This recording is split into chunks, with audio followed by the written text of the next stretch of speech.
all across the country, there were stories of those kinds of things happening to farmers. Um, but there was there was one local food co-op here in where I live in Lexington, Kentucky. It's called Good Foods Co-op. That they were able to their um, keep their meat well stocked, even when there was a meat shortage in big chain grocery stores, because they were able to find local farmers and source their products through those local farmers, where most of your big grocery stores like Kroger or Publix or Piggly Wiggly or whatever is in your neck of the woods, um, a lot of those stores, their contracts are with big distributors, and it was those big distributors that for whatever reason had to make these quick decisions on meat and dairy and vegetable, but it's because they're pumping out so much.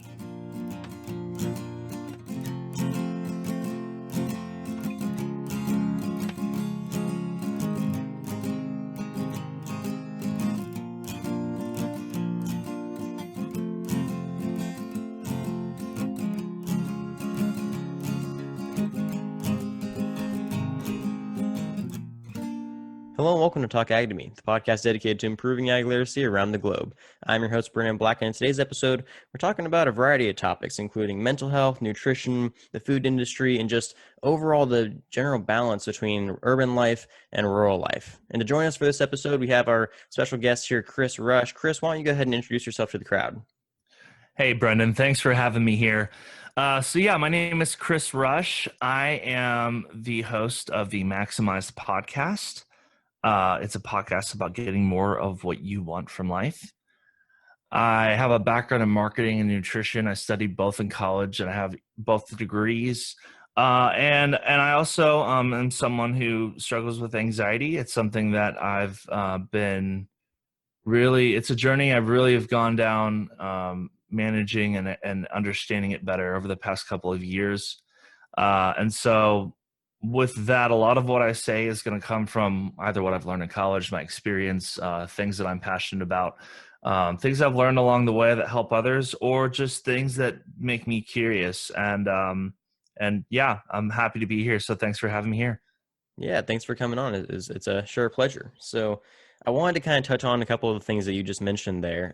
So, obviously, you've had some experience in the mental health realm, and as listeners of this podcast know, we've had an episode in the past where we've talked about mental health and the role it plays in agriculture and in a farmer's life. Today, I wanted to dive a little bit deeper into that topic, if you don't mind talking about that, and really exploring the mental health of both the farmer and the consumer, and in ways that they can improve that that general aspect of their life. Well, and that's a good topic to discuss, because I think a lot of people realize this once they start getting exposed to what it takes to go into ag or to be a farmer, but they don't think about it. Being in agriculture, being a farmer, is a very high pressure career to take on. It's a very high pressure job to maintain. Mm. And why I talk about that with mental health is because usually it's states or it's times of high pressure that cause some of our own mental health issues or struggles, or however you want to talk about it. It causes them to come to the surface. Mm. And people have got to realize that farmers are people first. They're individuals first. Like, farming is their profession. It's what they do. It's their livelihood, but they're still a person first before being that farmer. And when it comes to being a farmer, all the decisions in your life are revolved around that, because it literally takes your entire time to produce the goods or services you're offering to people. Growing up, my parents always had a big garden in the background, and after I graduated college, they moved to a little bit of property. It's not huge, but it's enough for my mom to have a massive garden and do what she wants with that. They're not commercial farmers. They're not putting their food out there or pushing it to people in a way that you would see from big organic farms or big cattle farms or whatever. Um, but it still takes all of my mom and my dad's time outside of their full-time jobs, because this is not something they did for their livelihood. This is something they did because they enjoy it. Takes all of their time outside of their full-time jobs to be able to maintain that garden the way they want to. Imagine if you're an actual farmer. Imagine if that's your livelihood. That's what you're doing. You're not working 8-hour days, 5 days a week, and having a weekend off. You're working sun up to sundown 7 days a week, and you're living and breathing the farm that you're on. And that is not just like something you do for fun, or, hey, I'm going to grow my own food, have a food source. That is literally what puts food on the table and what pays the bills. That's a lot of pressure. That means that if you fail in farming, your life fails. And in that kind of pressure, I mean, imagine if that was the pressure that you as an individual were going through and trying to sustain that until you're ready to retire. Decades on decades of just that kind of everyday grind. That's hard. That's hard for anyone. And that's why it's important to remember the farmers are people first, because they're going to have to cope with and work with any mental health issues that come up inside that pressure, just like any other person would. They're going to have to work with, a therapist, or, maybe medication is something they need. They're going to have to get help and learn from a professional what it takes to cope and to stay resilient, so that whatever mental health issue that they're experiencing doesn't break them. Mm. Yeah, no, that's really that's good advice. It's something that I don't think people on either side, really think about too often, is just the amount of pressure and stress that farmers go through. We've talked about before on this podcast how agriculture is an incredibly stressful job, and some people, they never retire from it. They just, even if they grow too old to actually do the work, they'll just sit there and manage the farm just because they don't trust that their kids are going to do it right, or just because they're worried about their operation, or simply just because they have gone too long with working in that lifestyle that they can't just stop doing it. It's almost like they'll have withdrawals from being away from their farm for too long. And And sometimes their kids don't want to do it. right. Sometimes kids grow up on a farm and say, this isn't what I want for my life. I want to go to the big city and I want to do something, white collar profession, whatever, Mm-hmm. which is fine, because we're all human. We're all entitled to what it is that makes us tick, what it is that we want to do with our lives. But imagine if you're a farmer and that's the decision your kid makes. You want to support their kid, but you Mm-hmm. got to worry about your farm too, which means, all right, I can't retire. Or if I physically can't do the work, I'm going to have to pay someone else to do it. That's more pressure. Mm-hmm.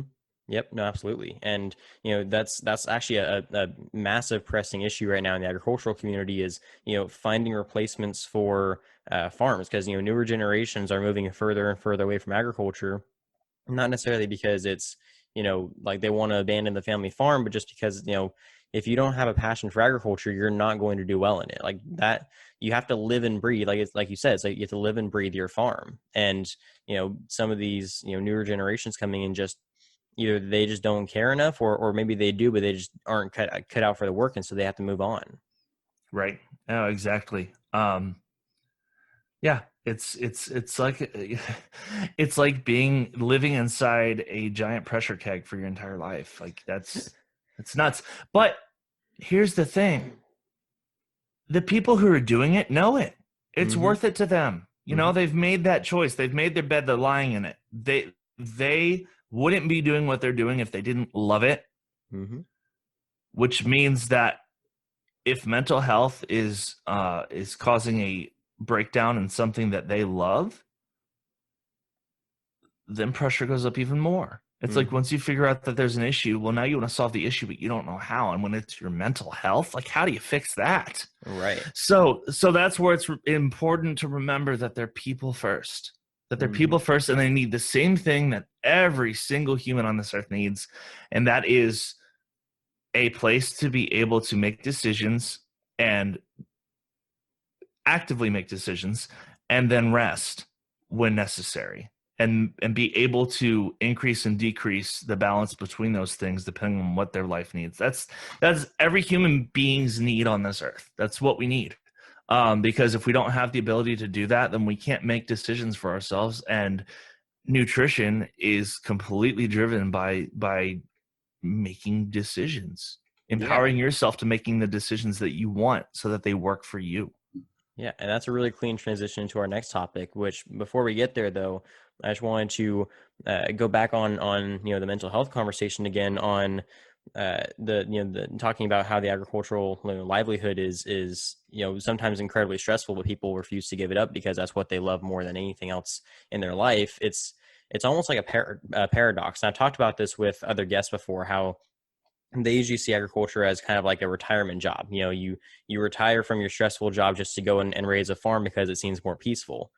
When in reality, there's a lot of agriculturalists who, yes, they find a lot of great joy in their job, but it stresses them out more than a desk job would. But when I say it's a paradox of mental health, it's because the same thing that's causing their mental health issues is it can also cure it. There are several, actually there's quite a few farmers who find great peace in being with their animals, or with seeing their fields, or being able to be out in something that they grew, and feel the pride of saying, like, I took care of that, I grew that, I cultivated that, and it turned out really well. But just the massive stress from economic issues, from just regulations, from market fluctuations, like all that kind of stuff is just sometimes too much to bear for that kind of thing. So it's almost, I'm not sure if there's any other, and maybe there is, I'm just not thinking of it, but I'm not sure if there's any other industry that causes that level of paradoxical, stress and like stress relieving sensation at the same time. And I think that's a good point. I think there are other industries that offer that, but those industries aren't tied to a human necessity, which Hmm. is we have to eat to survive. Right. Right. So you're doing something that's helping your community or your country or wherever survive, but you still have to survive to keep that up. Hmm. So it's like that adds to the paradox. Yep. Nope. It's just Um, an ongoing circle of you work yourself to death to make sure that there's food to keep other people alive, but it's that process that keeps you alive at the same time. yeah, exactly. Now, are there any types of mental disorders or mental health struggles that you've seen people within agriculture and farmers suffer from the most, or is that a thing? It's I would say that the most common mental health struggle I've seen farmers go through is mostly anxiety. Hmm. I have seen some cases of depression, actually some severe cases of depression. I'm not sure if you're familiar with the 2008 and 9 recession and what happened in California. Um, A little bit, but tell me a little bit more about that because I want to hear what you have to say. I'm not sure that I know exactly what you're talking about. Okay, so I believe it started in 2007, but it didn't get really bad until 2009. There was this massive economic collapse in, well, I think it was in the entire United States. I was only 9 at the time, so I didn't really know what was happening. I didn't learn more about it until I got older. But essentially, I grew up in a small town in California called Tulare. It's we call it Cowtown. There's dairies as far as I can see, and because of the economic collapse, that all of the dairymen around Tulare were basically just they're shot in the foot by it, because they couldn't come back from the level of milk prices, how far it had dropped. And it became so stressful for a lot of those farmers that nearly all of them hit some level of depression or anxiety, or some level of mental health degradation, and unfortunately much more than we would prefer took their own lives because of it. We lost a lot of good friends that year. Oh um, my, oh my. so it was an incredibly stressful year. I mean, not just for the farmers, but for all the people who were supporting the farmers, because we're a very small town. So it's all very community driven. Like, everyone who, even like the urban dwellers, were very close with those farmers. And so when that happened, it kind of like opened our eyes a little bit to, like, whoa, farmers aren't just doing this because they love it. Like, it's actually it's taking a toll on them too. And when stuff like this happens, there's no level of relief for them. They can't get out of it. And it just, either they somehow tough it out and make it through, or it takes them with it. And so it was a really hard thing for, for my family and for our hometown to go through, but it was something that kind of made me realize how important this conversation is to have. Well, and you highlighted something for me when you said that I'm not even sure you're probably aware of it, but I think it's important to point out. You're talking about dairy farms in California. Mm-hmm. When people think of California, what do they think of? Probably Silicon Valley, or you mean in terms of agriculture? No, I mean in terms of exactly what you just said. They think of Silicon Valley. They think of Hollywood. They Mm-hmm. think of, of LA, of San Francisco. They think of big city, very open-minded centers of Mm-hmm. arts and engagement and creation and technology, and they don't think about a dairy farm. Right. So that's really important to understand because that shapes the kind of community outreach and the kind of order and the kind of social norms and the kind of rules and laws and everything that would affect the state of California. Mm-hmm. But the state of California isn't just LA and San Francisco. Right. It's also your hometown, and it's Right. also a lot of places like it. California is a big state and there's a lot of land. Mm-hmm. And that's the thing that a lot of people tend to overlook is California actually is the most agriculturally productive region in the entire world. If it's it was said that if California was its own country, it would have like the fifth largest economy in the world just because of agriculture alone. If you look past the Silicon Valley and the Hollywood stuff, we grow more of every agricultural commodity in the United States than any other state. I mean, we grow more dairy than Wisconsin and Texas and New York. We grow more citrus than Florida. Like we produce all of it, but it gets overlooked because, like you said, California is not seen as an agricultural land, even though we have the most fertile soil of anywhere else in the world. But it's just, you know, Well, that and, level and of, sorry, go ahead. yeah, well, and so um living in a state like California, the economic policy that's put in place by the state is going to affect the cities and the urban, the urban Mm-hmm. areas differently than it would affect the farms in the rural areas. It's just going to. Um, and so when you have a recession and the recession is focused a lot on highly populated areas, and that's where a lot of the relief and the help is going, the Mm-hmm. farmers get left out. And Yep. this isn't me getting political. This is just me looking at how humans do things. Mm-hmm. Um, that's hard. So fast forward to now. Think about the pandemic.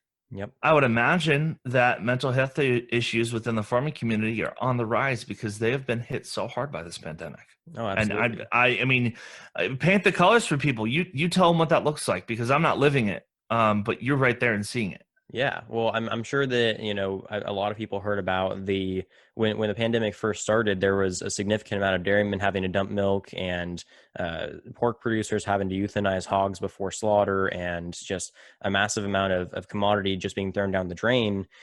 That kind of level, because farmers don't like to waste anything. I mean, anything. They will reuse everything until it's no longer being until it's no longer possible to reuse it.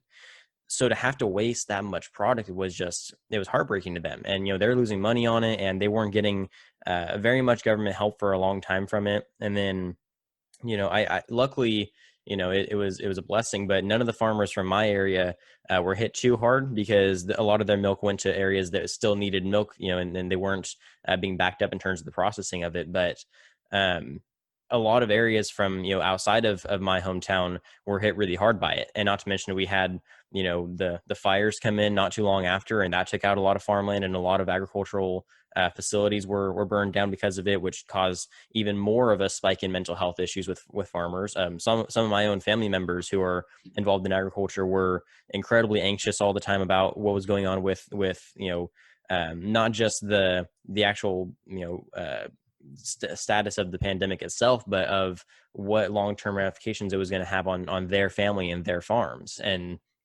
at the end of the day, that was their main concern was their not because they were worried about losing their farm. That was a concern too, but they were worried that if they lost their farm, they wouldn't be able to support their family anymore, and that was just too much for some of them.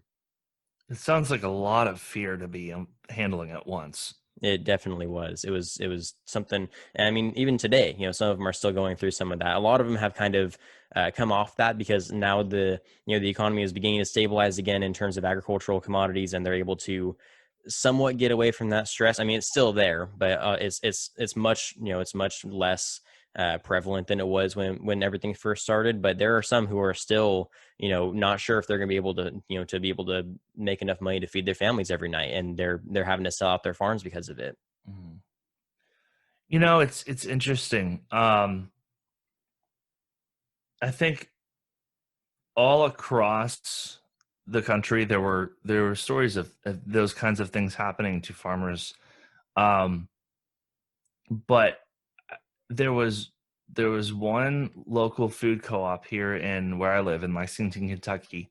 It's called Good Foods Co-op. That they were able to their um, keep their meat well stocked, even when there was a meat shortage in big chain grocery stores, because they were able to find local farmers and source their products through those local farmers, where most of your big grocery stores like Kroger or Publix or Piggly Wiggly or whatever is in your neck of the woods, um, a lot of those stores, their contracts are with big distributors, and it was those big distributors that for whatever reason had to make these quick decisions on meat and dairy and vegetable. But it's because they're pumping out so much, Hmm. and when people aren't buying at bulk because of pandemic or for whatever reason, that really causes an impact on the entire industry outside of local. Hmm. And so it's crazy to think that the solution to that for a local grocery store was the thing that differentiates them from all the other big name grocery stores, which is that they're using a local or a more direct supply chain Hmm. to offer their grocery services to their community. Isn't that something? Absolutely. Have you seen anything like that out where you are? Um, Not a whole lot. I mean, I know that our farmers markets were obviously affected by it, and so we did see a larger surge of that kind of thing happening. We didn't see a whole lot of change in how our local grocery stores were handling things, just because they were already kind of like, we don't have a whole lot of like, despite being a small town, we don't have a whole lot of stores that feed in from locally grown sources, because a lot of our Hmm. farms out here outsource. They export a lot of their material outside of California, because that's what California is best at, is just exporting product to other Hmm. states and other countries. So we didn't see a whole lot of it around my area, but I did hear about it happening in other areas, and it was really surprising to hear. Yeah. Well, and I think that points out another piece is that farming does not look the same all across the country. Hmm. So the way that farmers in California distribute their goods is going to look different than the way that farmers in Kentucky do. Right. So you're going to see larger farms and more mass producing initiatives come from California, whereas maybe farms in Lexington are fueling different parts of the agricultural economy, or they're focused more on uh, local food sustenance. Yep. And that matters. Yeah. That No, has a direct absolutely. impact on how your company can succeed, because if you're producing milk for the entire country and people aren't buying milk and you have to throw out all of your milk, I mean, that completely erodes your business model. And Hmm. for farmers, their farm is their business model. Right. Yeah, agriculture is in a unique state where not only is their farm their business model, but it's kind of the it's the life support keeping their entire lifestyle going. Hmm. It's it's I'm not sure. I mean, I know that no matter what happens, if you're running a business of any kind and that business goes under, you're going to take a massive hit. But when you're running a business that, like you mentioned, is 24 hours a day, 7 days a week, and is heavily controlled by not only the state you're in and like the actual regulations, but also the environment. I mean, you're going up against natural, the potential for natural disasters, and you're basically hoping and praying that, that nature kind of takes its course and keeps your business going. I'm not sure. I mean, besides, obviously businesses that can get torn down by hurricanes and tornadoes, I'm not sure how many enterprises are worried about whether or not nature is going to be on their side that day. Oh yeah. I mean, that makes complete sense. And that makes me wonder, all of this, everything we've been talking about, and then also understanding that like we have one more layer of just reality affecting farmers in a different way than it affects the rest of us. Mm-hmm.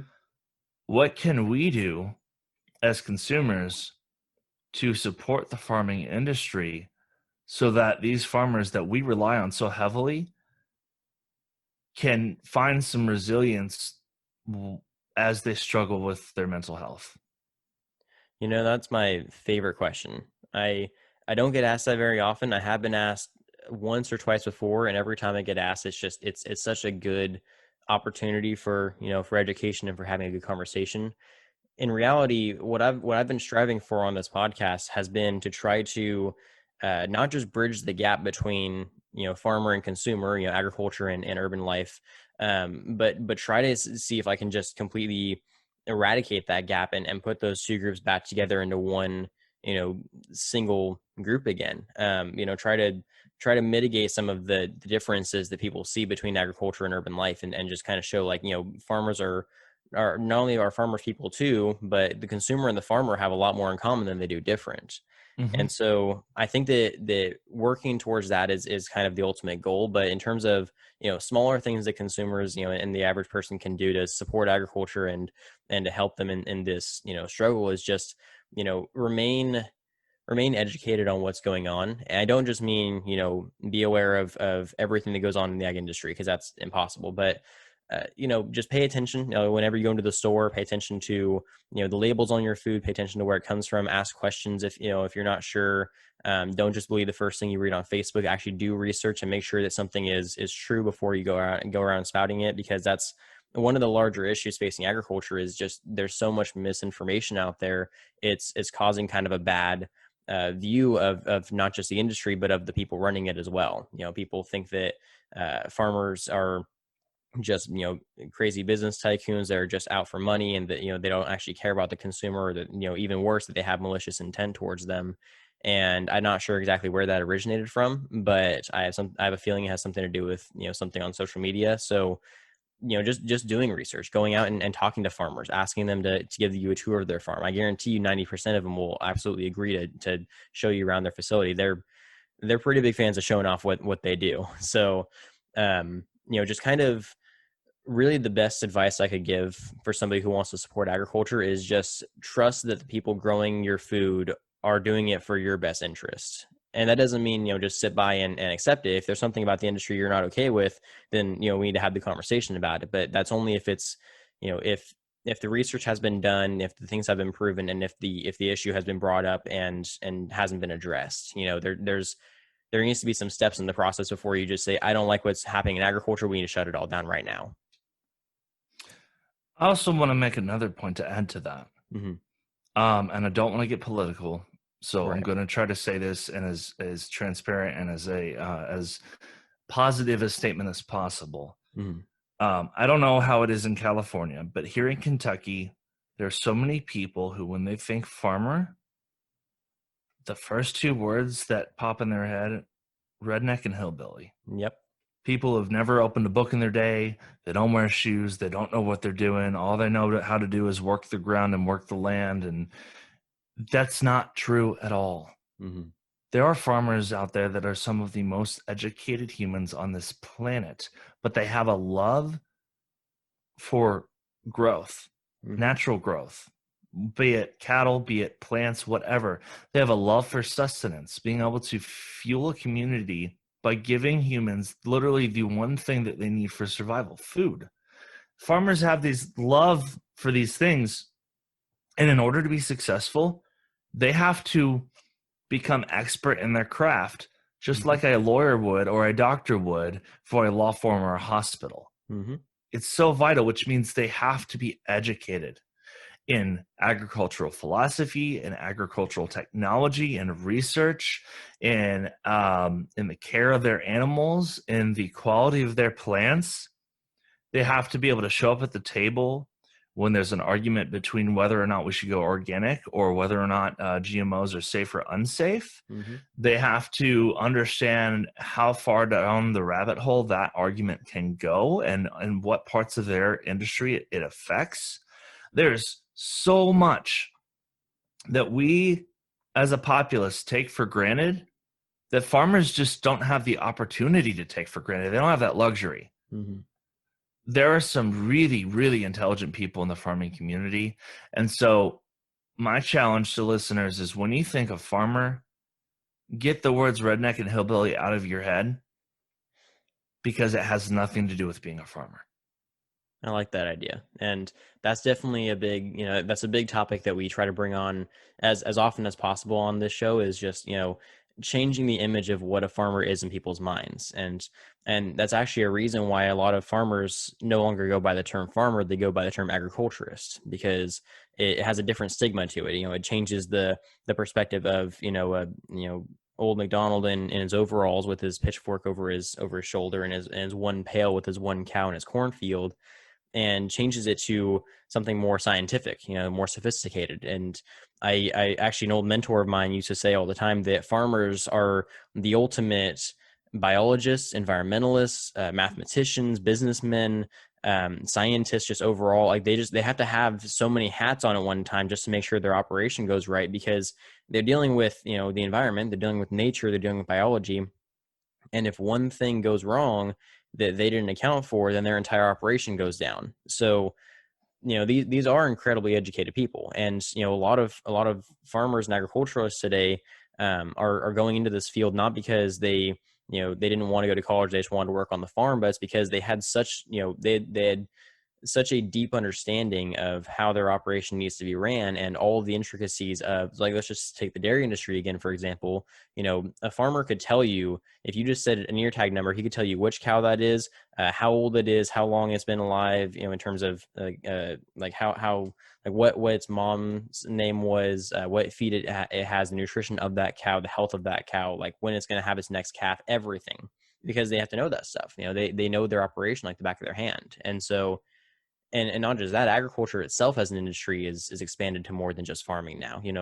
A lot of like scientific research, even like mining and fishing and lumber and all of those different industries, computer science, drone technology, all of these different industries that we typically wouldn't associate with agriculture are all part of the same umbrella now, just because of how closely intertwined they are in today's industrial society. Absolutely. I think that's a really good point. And that's something that's really people don't think about. Mm-hmm. But I think once you just kind of open their minds to that, it's like, oh yeah, that just makes sense. That's just common sense. You know, I think that if we ever figure out how to create something out of nothing, specifically food, whether it be use a 3D printer to create food or whatever.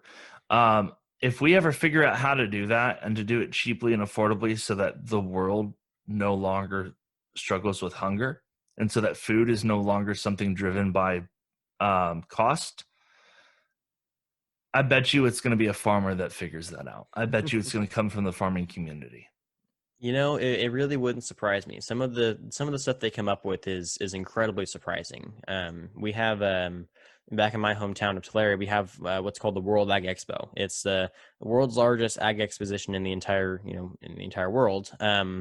People come from all over, from different countries, from all over the United States, from everywhere to my little cow town, and it's an exposition of new agriculture technology, and they have some insane stuff. They have like precision technology that can scan your field and tell you in what areas there's the most microbial life, in what areas there's insects that you need to spray for, in what areas there's low moisture content.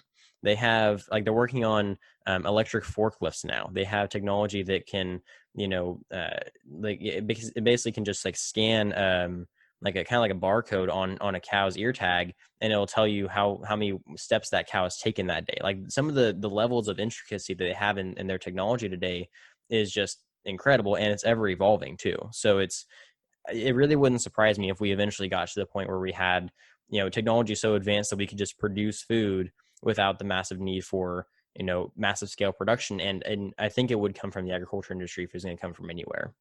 Yeah. Yeah. And everything you just said, I wish you could see my eyes right now.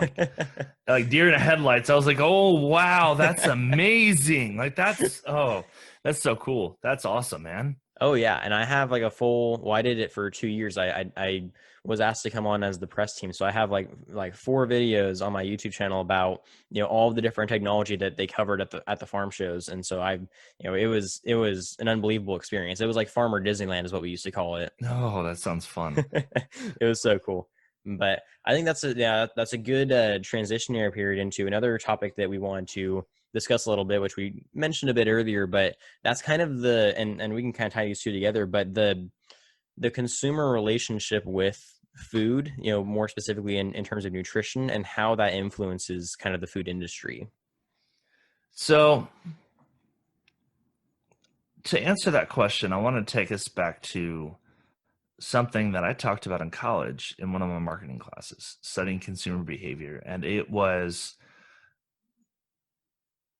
in the early 2000s when trans fats first started really getting talked about, looked at, like, oh, maybe this is something that's not healthy for the human body. Do you want to know why there was a resistance to changing food? The resistance to selling healthier food was because nobody was buying it. Boy. Yeah. Oh boy. Exactly. Listen, Pillsbury isn't out to give you coronary heart disease. Coca-Cola is not out there trying to give you diabetes. Like that's not their goal. Their goal is to give you what you want because they are a private business. So they have to keep the lights on. At the end of the day, they have to make sure their bottom line is where it needs to be. They're not out there just trying to ruin the world or burn the food industry to the ground with saturated fat and horrible, infected cattle with full of antibiotics. And that's not their goal. Their goal is to give people what they want. Their goal is to bring the revenue in. So anyone listening, you consumers out there, and we're all food consumers, even if we're food producers, we're food consumers. Mm-hmm. You want healthier food? You got to start buying it. Yeah, no, absolutely. It's that simple. That just reminds me of a conversation I had. I was still in high school at this point, and we just read Fast Food Nation, and I don't know if you've read Fast Food Nation. It's a very interesting book. We had this discussion about marketing and advertising and how fast food advertises to kids and that kind of stuff. And we had this debate in class about whether or not McDonald's should be allowed to advertise to kids, or whether or not McDonald's, like basically the argument turned into McDonald's should be blamed for people being fat. And I was like, no, just stop buying McDonald's. No. It's like McDonald's isn't forcing you to eat their burgers. You're just going there because it's easy and cheap. Like, the blame can't be set on the people who are just trying to make a living. Like, if you want change, then be the change. And right. I didn't like that argument very much. Well, it's a two-way street. Should companies be responsible, and should they offer a product that does not outright harm their consumer? Oh, absolutely. Right. I absolutely believe that. But as a consumer, it's your prerogative. Like if you're someone, let's put it this way. We all know that smoking is bad for you. Mm-hmm. But if you're someone who smokes a pack a day, you full know well the damage you're causing to your body. You're not clueless to that. You've decided for whatever reason that you're not ready to kick the addiction. You're not ready to kick the habit. It's something that you still want to do, and you're going to keep doing it regardless of how it affects your body. Exactly. No, so that's the thing, is that you can't blame Philip Morris. You can't blame Marlboro or Camel for selling their cigarette when the customer knows that it's poison. They know that it's poison, but the customer still wants it. If nobody was buying cigarettes, there would be no tobacco industry. Mm-hmm. You know, it's like it's that simple. With food, I think the argument comes in where we put the onus on the company because we have this idea of like, well, food shouldn't be driven by capitalism because it's a necessity. Well, let's look at the other option then, where the control of how the food gets shared is coming from a central control, like the government or something. And like I said, I'm not trying to be political, Right. just talking realities here. Yep. If the other option is that the government controls all of it, then you run the risk of potentially seeing the government pick and choose how, when, and what food gets where to Mm-hmm. who. Mm-hmm. And I'm not saying that's bad or good. I'm saying that there's risk involved. Right. So, you, the consumer, if you want to be able to make the final decision on the food that you eat, then start making that decision because we already have a society that operates in that way. Mm-hmm. If you want healthier food, there's plenty of businesses out there that already see the value and are already offering it, such as the farmers living in Brendan's community back in his hometown. Like, come on. Like, let's go for full circle here. Mm-hmm. So if you're someone that has developed a addiction to fast food or to food that is not good for you, at that point, it's no longer on the business for selling that food. You're the one that you're the one that repetitively bought it. You're the one that formed the habit. You're the one that now has the addiction. Is addiction a disease? Yes. Is it harder to treat? Yes. But let's be honest on who's responsible for that addiction. Okay? Like and I'm not trying to make people feel bad. I'm not trying to be, mean about this. Mm-hmm. Let's be honest about where the responsibility falls and when it falls. So at the onset, it is the responsibility of the company to offer the best product that they can, but it's also the responsibility of the customer to not buy excuse my language, to not buy a shitty product. If you know it's shitty, then don't buy it. Right. But if you know it's shitty and you buy it anyways, know that that's the choice that you made and own it. Own it. Be like, you know what? Here's an example. My chemistry teacher in high school, he was overweight. He liked junky food. He knew that. He knew the damage he was causing to his body. He said he didn't care. He said straight up, I know what I am. I know who I am, and I know the choices I'm making. But this food tastes good, and it's giving me pleasure, and that's more important to me than my long-term health. So until a doctor says that I'm about to die, I'm going to keep eating the way I'm eating because I'm happy. Yep. And that's fine. To that teacher, I'm like, go be you, man. Do you. Because guess what? Soda is my weakness. Mm-hmm. When I'm feeling anxious, I want something carbonated. How I've tried to beat that for myself is I don't keep sugary soda on hand. Mm-hmm. What I do is I'll keep a seltzer water in the house or a pack of them, and I'll drink those. Mm-hmm. And if I want flavor, I'll put in some of those like flavored vitamin packets just to make it a little bit sweeter. Mm-hmm. And usually that does it. And usually I have that, and I'm like, oh, actually, now I can tell that my body didn't want the soda, it wanted the water. I'm just thirsty. I should drink some water.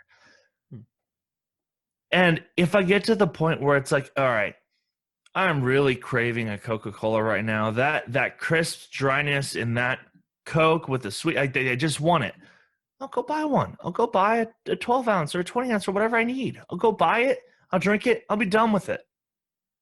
By making that decision that way, I can healthily and proactively choose when I want the thing that's not good for me, but that brings me joy. Mm-hmm. And that should be the basis of everyone's approach to nutrition. It's not that McDonald's needs to disappear. It's not that Pillsbury needs to stop selling toaster strudels. It's not that Coca-Cola shouldn't exist, that we shouldn't have soda. It's the responsibility of us, the consumer, to define how frequently we want those things in our lives so that the businesses, can properly distribute their goods and services at a rate that balances our wants. Because when we go to the store, most of the time we know we should be buying what we need, but oftentimes we get stuck buying what we want. Mhm. We have to be fully aware and conscious of how we're purchasing our food. When we buy what we want and when we buy what we need, and we need to have balance. That will impact the agricultural industry in a way that supports farmers while supports consumers and gives consumers what they need to be healthy and also what they want to enjoy themselves. Absolutely.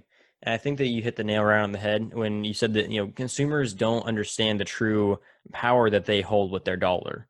And that, I mean, like people ask me all the time about, why the organic industry is so prevalent and it's such a high dollar industry if, the average consumer tends to not want to pay for organic. It's because, somebody's paying for it. Organic exists because people want it.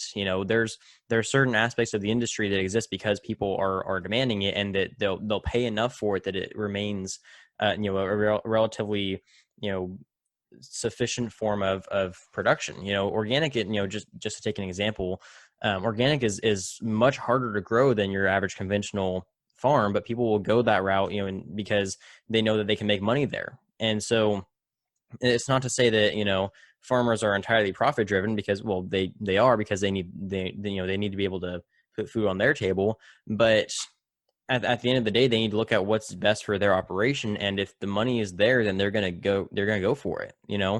And like just going back to your whole conversation about McDonald's not needing to disappear, or people not needing to change what food is there, people don't realize that they are just as important, if not more important, to the food production industry than anything else in the food production industry. There's the whole chain of command on how food gets to your plate. It starts at the farm, then the distributor takes it to the processor, it gets processed and packaged, and then the distributor takes it to the retailer, and the retailer sells it to the consumer, and then the consumer eats it. It seems like the consumer is the last step of the chain, but really the consumer is the first step of the chain, because the consumer then tells, well, they tell it backwards almost. They tell the retailer what they want and don't want. The retailer tells the processor what they want and don't want. The processor tells the farmer, and then it changes the industry on how we actually grow the food. It while the production may be going one way, the chain of command is really the opposite direction, and people don't know that. They don't know how much power they really hold over their, not just their food, but over their food options too. Here's another, because from what I understand, the supply chain you just outlined is really, really perfect to describe the supply chain for grocery stores. Mm-hmm. For restaurants, it's a little bit different, because from the processor, it doesn't go to the retailer, it goes to the wholesaler, who then sells it to the restaurant. Right.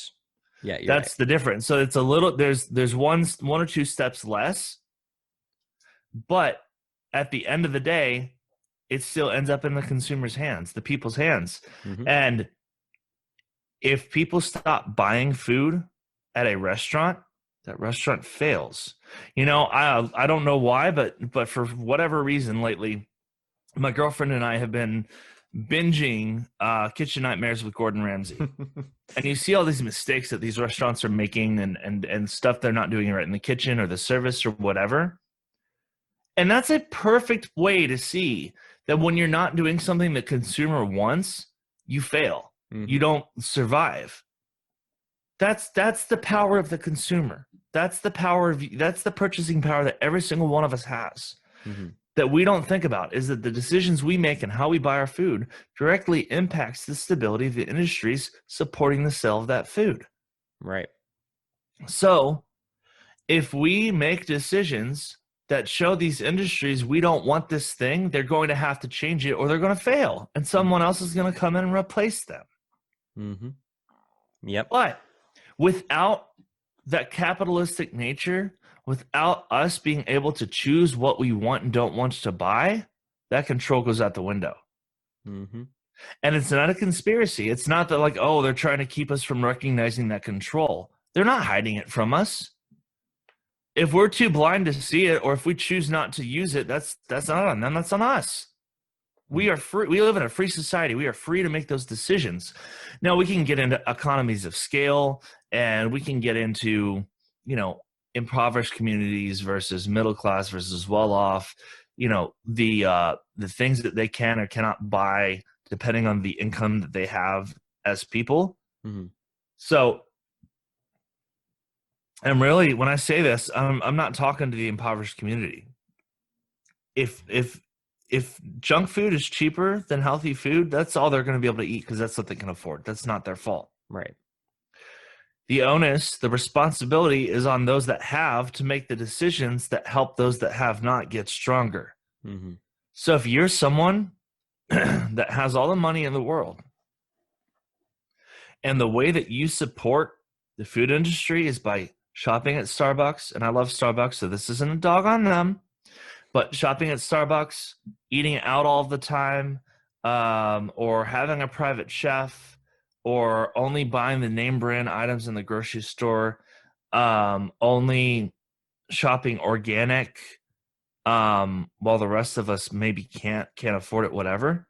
When you're doing that, you're giving yourself exactly what you want, and that's beautiful. Don't stop giving yourself what you want, but let's add another layer of consciousness to it. Look at what you want and see if there are ways that you can buy it that support industries that help impoverished or lower income or middle income consumers. Because if you can support the industries that are helping those consumers, properly support them, those industries will grow and will become more affordable and will be able to get in the hands of the middle and the lower income consumers. Mm-hmm. What do I mean by that? I'll put it bluntly again. If you're wealthy and all you do is go out to restaurants and you never cook for yourself, you're not helping make organic food more affordable for lower income people. Or not even organic food. If that's what you're doing, you're not making regular store produce more affordable for low income people because you're not buying it. You're not putting your dollars in the market. It's almost like investing in stocks, only you're not investing in a stock, you're investing in your food source. Right. The more money you put in that, the better that company does. Now, for stocks, that means it goes up in price. But depending on the frequency of people doing this in the economy, at first it might make things go up in price because it increases demand. But if you're a high income consumer, you have a lot of money to throw at those things, you can afford that demand to the point where that money goes into fueling the supply. And when supply grows larger than demand, prices go down. This isn't rocket science. This is literally just how it works. This is simple. Doesn't take much understanding. I didn't need a college degree to understand that. I don't need college to tell me how supply and demand works. It's pretty simple. Supply goes up above demand, prices go down, there's more at the table for everyone. Mm-hmm. But if demand is higher than supply, price is going to be up because there's not enough to fuel the amount of people that want whatever it is. Here's the other option. If you're a well-off person, you're investing in stocks, you're investing in businesses, you're trying to figure out where to put your money. Put your money in agriculture. Put your money in the food supply. If you believe in the mission of organic, invest in organic. Invest in stocks that power the organic food industry so that they have more ability to create the supply and lower their cost. Invest. If it's not going to work in how you buy your food, then invest in ways so that the supply goes big so that it can handle the demand, prices go down. Get creative with it. Mm-hmm. And if you're not sure, go ask people.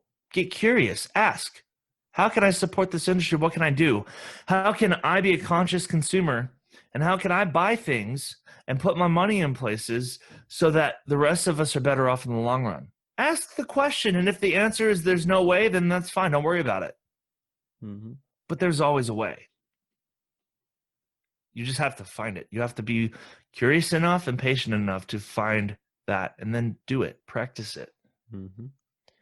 Yeah, no, absolutely. And I think that it's also worth mentioning, and you kind of started to touch on this, but you didn't exactly go the direction I was thinking of. No, But you're fine. Yeah, go for it. in terms of the so like you mentioned how the more of a product you buy, obviously the more that product is going to be available. Like you're going to lower the price of it, and you're going to increase the quantity of it because obviously there's a higher demand for it now.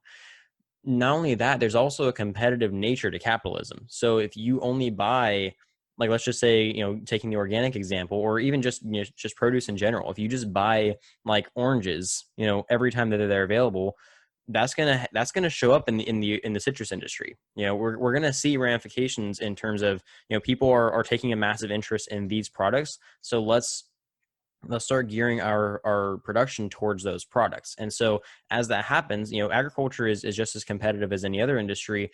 Farmers are going to adapt new methods that grow better fruit that's going to go for a higher dollar. So you're not only going to see more availability in terms of those products, you're going to see higher quality too.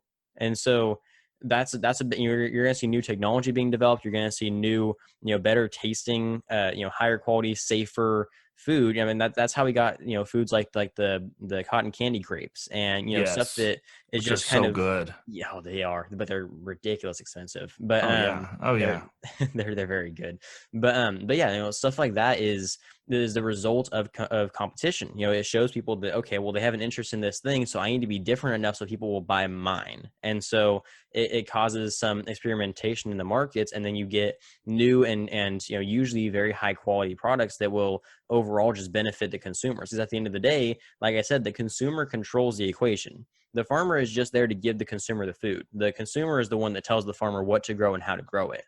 And the more competition there is in that market, the better quality stuff you're going to get out the other end. So there's really no disadvantage to investing in a product that you think that there's worth quality in investing in. Absolutely. And here's the other part with the whole organic. If nobody's buying vegetables, the entire farming community is gonna, this. Hold on. Let me not be so hyperbolic. Let me be more specific. If more people are buying fast food and chemically driven or processed food over freshly grown or freshly produced food, you're going to see cheaper prices in the processed food and higher prices in the freshly grown food. Mm-hmm. Partly because it's just easier and cheaper to produce processed food. That's just a fact. But also because now you have bidding wars, you have literal economic competition between Pepsi and Coke, between Wendy's and McDonald's, between Lay's and Ruffles, between Doritos and anything else, between uh, you know, Tostitos and name another tortilla chip like name brand. Mission makes a lot of tortilla chips and wraps and things. You start to see competition in those areas, and you start to see some offering lower prices and some offering higher prices. Mm-hmm. We can't have that kind of competition in the agricultural industry if people aren't buying into the agricultural industry. Mm-hmm. So we see more and more fast food, more different flavored sodas, all those kind of things, chips, hot dogs, hamburgers, whatever. We see those things on the rise because that's what people are buying. Mm-hmm. We see more affordable options within those things pop up because that's what people are buying. It's going to cause price stagnation in fresh produce, in grass-fed beef and free-range chicken Mm-hmm. versus grain-fed beef and mass-produced mass-produced chicken. You've seen the pictures before, the farms where there's just barns full of cages, and there's a kitchen. Wow, what is wrong with me today? Chickens in cages, and it's just lining up. You have like 1,000 chickens in one barn, and each is staying in like a 1 by 1 square foot cage, like no space. Mm-hmm. You're going to see stagnation in prices, and you're going to see the convenience and the cheapness of producing fresh food and meat be the number one decision maker in agriculture if no one's buying it. Why? Because they have to cut costs. They have to be able to afford, because they have all of this supply and not enough demand. Things get thrown away. Things get tossed with. And I know that at one point we were talking about how greater supply and lower demand equals cheaper prices. But what happens when no one's buying it and you have to throw it all out? It's going to waste. Yep. Food waste is one of the number one causes in expensive agricultural costs. Yep. And if we're all buying processed food and we're not buying fresh produce and fresh meats, what does that do? It increases the waste within the agricultural community, because food does go bad. And when it goes bad, your only option, whether it's in the grocery store or on the farm, is to throw it away. Yep. That increased costs. So you all want to see a decrease in cost in agriculture? Buy more fresh food. Yep. You don't have to go all organic. Now, if you are someone who can afford it, I would say don't shop organic in the store. I would say buy just the regular produce on the shelves, but then invest your money in the organic agricultural community, because that way you're helping to increase the supply without causing an increase in demand, so that prices can go down, because they're not throwing food away in organics. Well, if they are, I'm not aware of it. Not that I can think of. It's a niche market. It's a subset of the agricultural industry. Right. So they're able to manage waste because they don't have to worry about costs, because they can charge a premium on their food, and those who want that premium will buy it. What will help them lower their costs in organics is, as we see more advancement in agriculture, that's with anything, the more advanced we are, the more affordable the advancements of today are, as opposed to the advancements of tomorrow. It's like cell phones. Look at your cell phone. The iPhone 10 was the first $1,000 cell phone that was on the market. iPhone X. Before that, the average price of an iPhone was like, what, $600-700? Yeah, just about. Well, that was the, and I think you got to remember when the 10 came out, but that means that the technology of tomorrow, aka at the time the iPhone 10, is more expensive than the technology of today, because now the technology of today is the technology of yesterday. It's all transition. So as more technology becomes rampant in the agricultural community, it's going to help lower costs, and it's going to help modernize and update the way that different farmers in different areas of the country are able to do their work. Because if you're a farmer in a poor rural area, you're not going to be able to have the most updated technology to do your work. And if technology advancements are not made in agriculture, it means that those poor farmers are doing the most manual labor possible to produce the least amount of goods, because they don't have any other option. So if you're someone who likes to buy food in organics and can afford it, why don't you think about investing in agricultural technology so that the entire agricultural community gets better? That way, that poor farmer can start to afford things that will make his job easier so he can produce more. You're increasing the supply. It's going to make fresh foods go down. Wouldn't it be wonderful if we saw government welfare programs like food stamps push people towards buying fresh produce instead of a bag of chips? That's only possible with agricultural technology, people. We have to get there. Right now, what we're seeing through our purchasing habits, through our welfare programs, and through the industries we have, is that right now it's more affordable, it's more cost effective if we focus on processed foods. Mm-hmm. But what that does is it causes those that are most hungry to only have one option from their food source, and you see an increase in diabetes, you see an increase in obesity and coronary heart disease. You're Mm-hmm. shortening the longevity of life for those who are impoverished. I mean, all of these things, and it goes back to our food and our investment habits. Yep.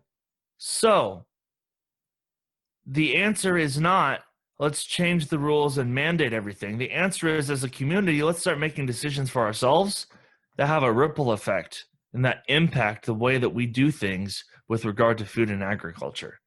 That helps farmers decrease their mental health issues because they can get easier and easier technological advancements that help them do their job more efficiently with less work, Mm-hmm. with the same output.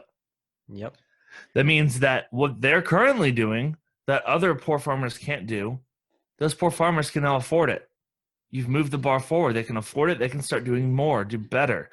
The way that we increase the ability for more people to eat healthy is to A, empower them to be able to make that choice, and B, empower others to be able to supply them with that option at an affordable cost.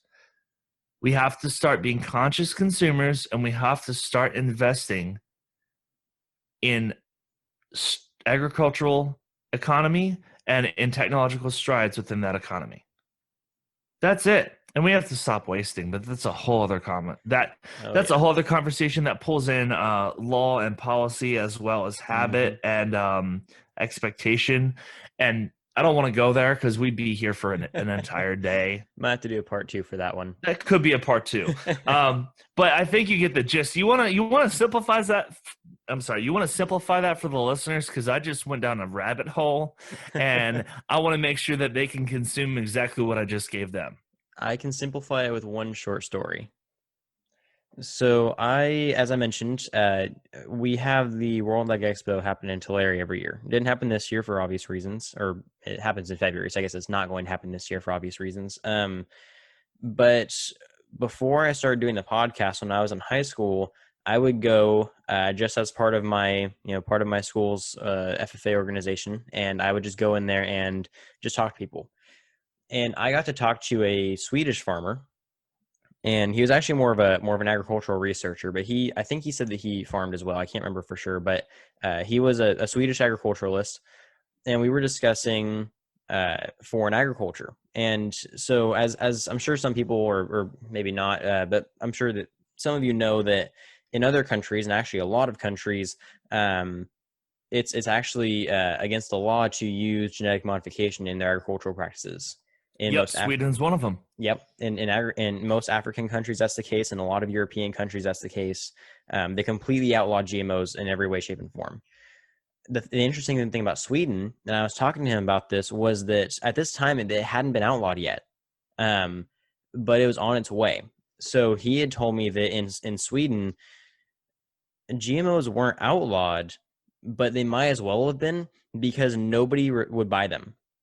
And the government didn't make it illegal for a long time just because they didn't really feel a need to, because nobody grew with GMOs because the markets were just like if they tried to sell a GMO product, it wouldn't sell. Like the consumers completely and unanimously just said no, we're not going to buy GMO products. And for anyone who knows, I'm not going to go too far into it, but I personally am in support of genetically modified organisms in terms of like the technology and the science behind it, but that's beside the point. That's why this was so shocking to me, and I actually brought it up in a former episode where we talked about GMOs. But it just showed the true power of the consumer, and that they could basically outlaw an entire not just a food, an entire way of growing food, an entire technology from a country just because they didn't want it. And their reasons for not wanting it weren't really founded in a whole lot. If everything from what he was telling me was just because they didn't trust it. There wasn't any research that they had done that showed anything negative about it. They were like, oh yeah, we don't want that. It was basically just enough people didn't trust it, and so they just stopped buying it. And the boycott was so strong that they just outlawed GMOs entirely from the country. And so that showed the true power of their consumer, choice. It was all about like, and that fluctuated their entire economy. Like there was massive change in Sweden after that happened, from what he told me, because they were relying more on imports. They were relying on different agricultural methods to try to grow their food without GMOs, and it changed a lot of how agriculture worked in their country, and in some ways for the better, and in some ways for the worse. And so that just shows the true power of the consumer, and just how much influence you guys have over how your food is grown and over how your markets are ran. So don't think for a second that just because you buy processed foods and and everyone else is just going to go ahead and go buy the fresh produce and fix the markets. That's not how it works. If you want, like I mentioned earlier with I can't remember what we were talking about, something about nutrition or McDonald's or something like that. If you want to see change, then you have to take the first step and be that change. Because if you just say, oh, well, someone else will do it, what's going to stop them from saying the same thing, and then it doesn't happen?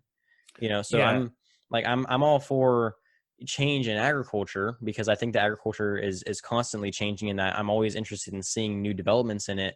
But if consumers want agriculture to behave a certain way, then they need to take the step forward and either make that choice with their purchasing decisions, or go talk to the farmers about it themselves, and figure out, first of all, why the markets are the way they are, why the products are sold the way they are. And it's exactly what we just told you. It's entirely demand based, and also because of efficiency and ease of production. But if they want change, then they're going to have to take the step forward and do it themselves, because nobody else is going to do it for them. absolutely. And here's what I have to say about GMOs. We had to talk about, I have one class where that's pretty much all we ever talked about, and it was about how bad they are. But Yeah. we never talked about what potential benefits could come from them. Right. Here's my opinion on GMOs. I don't think at the current state of the industry, GMOs should be hitting the storefronts, and it shouldn't be something driven by consumer choice. I think it should be something that is still in research phase, and that is driven by research and by successful steps forward with regard to food sustenance. Mhm. Food sustenance that does not have a negative impact on the consumer. Here's a perfect example of that. You work in the dairy industry. I'm sure you've talked about or heard about or seen firsthand, um, you know, growth hormones put in cattle that produce milk. Mm-hmm. RBST. Yep, and how that can have some interesting and potentially dangerous effects on the human body over a long period of time. And they started to see that with children. Mm-hmm. Specifically the millennial generation and things, or baby boomers, even things that started happening, and they're like, "Why is this happening? This isn't healthy." And then they realized it had to do with the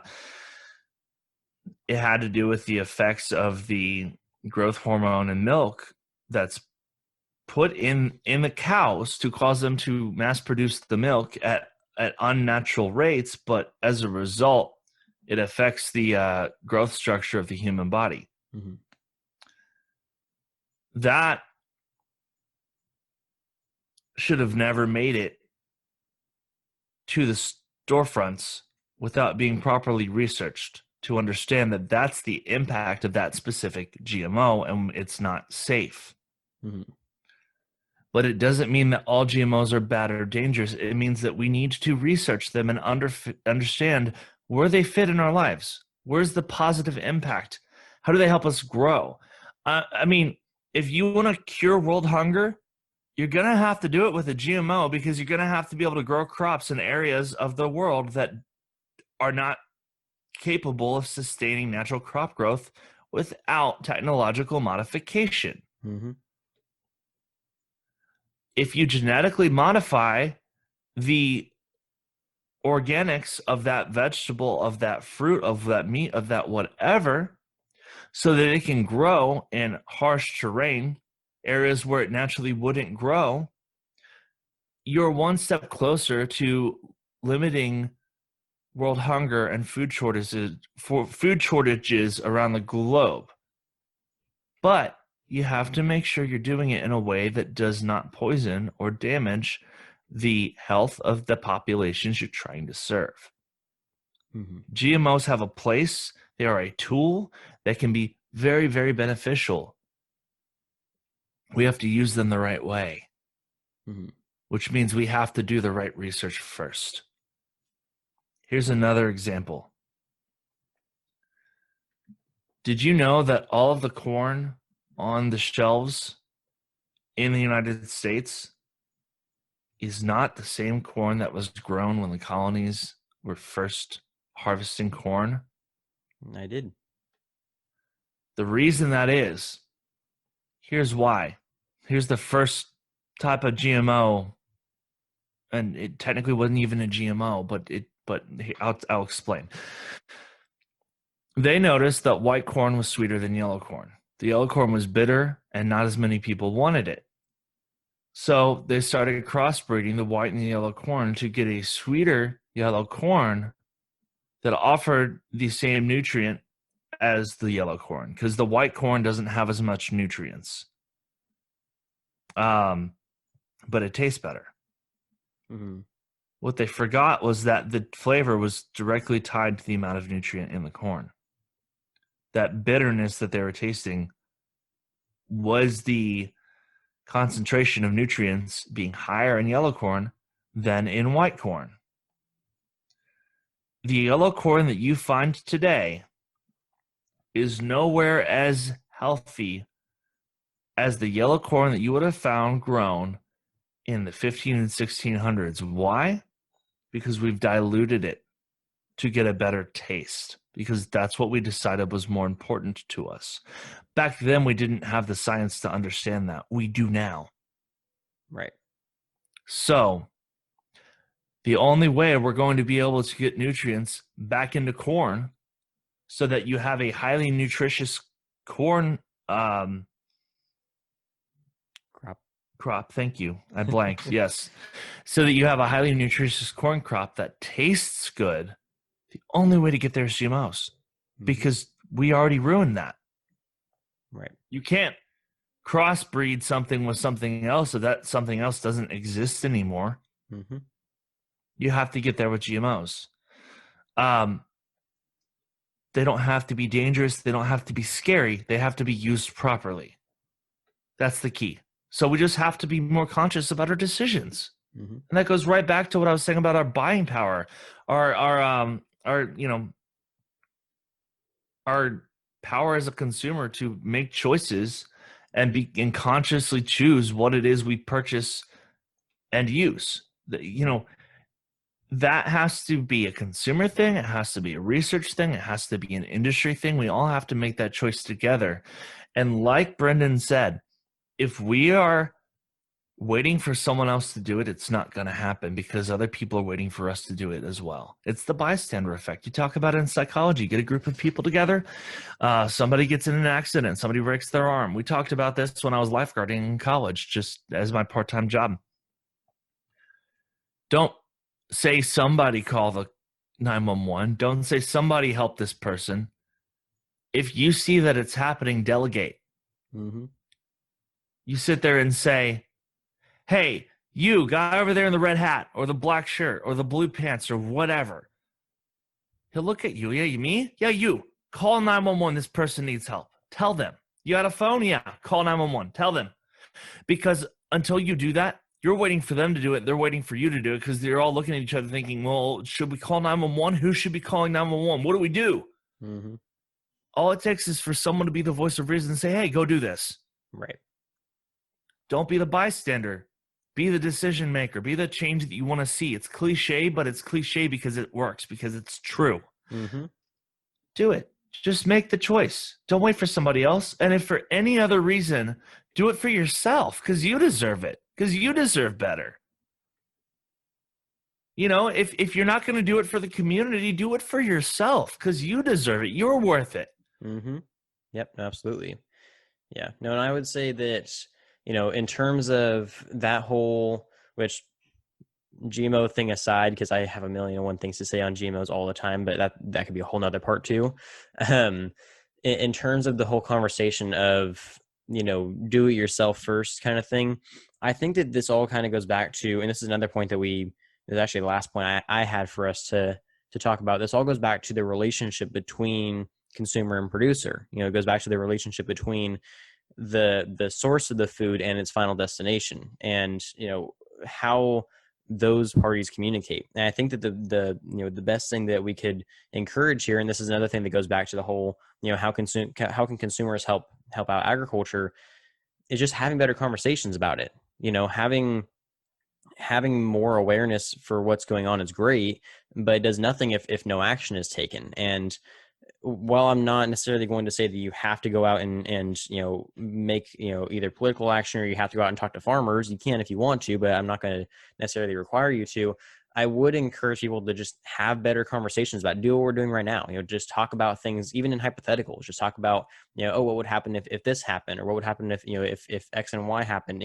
So I think that it's important for people to understand that the relationship between the producer and the consumer, between the farmer and the buyer, between and not just them, but the entire step of the food chain, is important to understand that, because they all depend on each other. The consumer and the farmer depend on each other more than anything. They have to, like, one can't exist without the other, basically. They are infinitely dependent on each other for survival, and for that to remain the case, they have to be in better communication than they are right now. I think that's the ultimate moral of the story, is that we should be striving towards fixing that communication barrier that's been here for so long. And we need to get back to the case, because people used to live all the time of, you had, like, your neighbor was a farmer, or you had some chickens in your backyard, or you had a cow next door. Like, agriculture and urban development weren't very far apart for forever. And then eventually, as urban development began to boom, that distinction between the two started to grow more and more. And now we're at the case where we are now, where they're basically two separate types of people. Urban dwellers and urban and rural dwellers are basically from two different cultures, even if they live in the same area. And the only way we're going to be able to fix that is to have the conversations that we used to have. Get people back into, and like we even mentioned before recording, the whole idea of blending communities. Whether it be with gardens, or with farm tours, or just having more interaction with the farmers markets, or with conversations with between producer and consumer. However communities see best to do it, I think that's probably the healthiest next step towards that goal. I don't know if you have any more to say on that. Yeah, I first of all, I 100% agree with you. Mm-hmm. I talked about that grocery store, the local co-op here. Yep. That's a cooperative. Right. That's not a big national chain. It's not one dude who just decided to run a grocery store. It's a group of people who decided, hey, let's pull our money together. Let's become shareholders of this co-op so that we can fund and fuel the local community from a perspective of food sustenance. And because of that, when the rest of us were scrambling for toilet paper and we couldn't find hamburger on the shelves at our local grocery store, mm-hmm. they were able to continue stocking their meat supply mm-hmm. because they were able to source from smaller supply chains that don't normally get sourced by the bigger stores.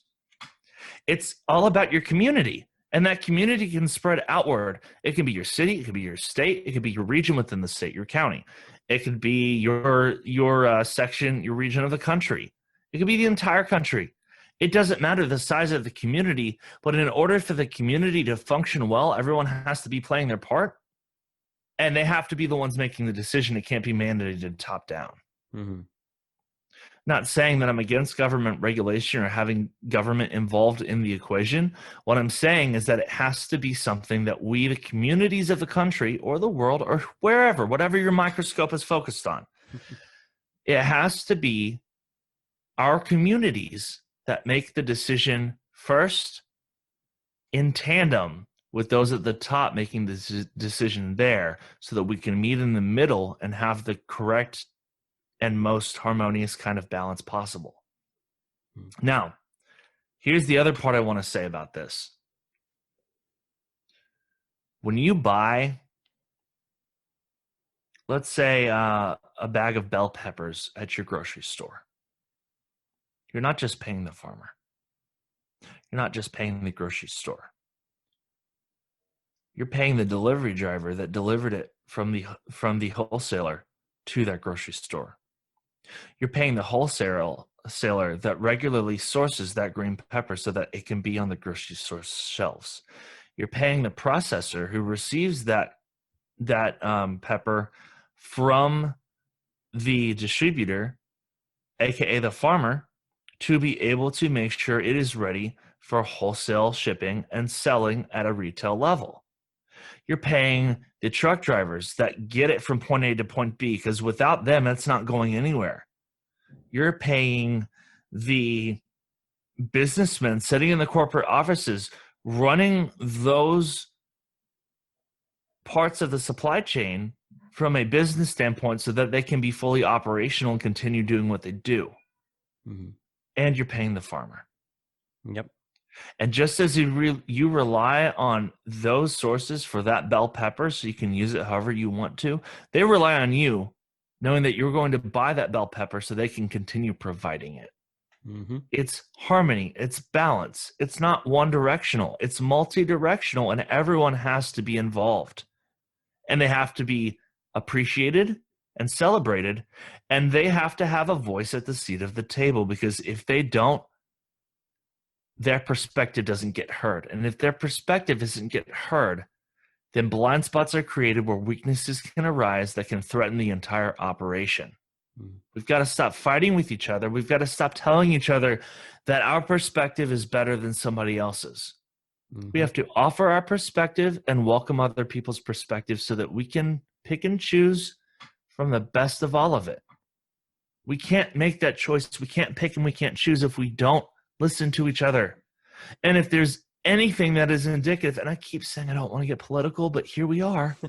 If there's anything indicative of people not listening to each other, it's this damn election that we just got out of. Yeah. No, I couldn't. And I'm agree not more. saying who's right or who's wrong. I'm not saying that there wasn't a bad guy or there wasn't a good guy, but I'm saying that we're not listening to each other, and that's why we're having the erosion that we're having. But it doesn't matter if it's politics or agriculture. Mm-hmm. We have to start working together, and we have to start listening to each other. And I sound frustrated because I don't see people doing it.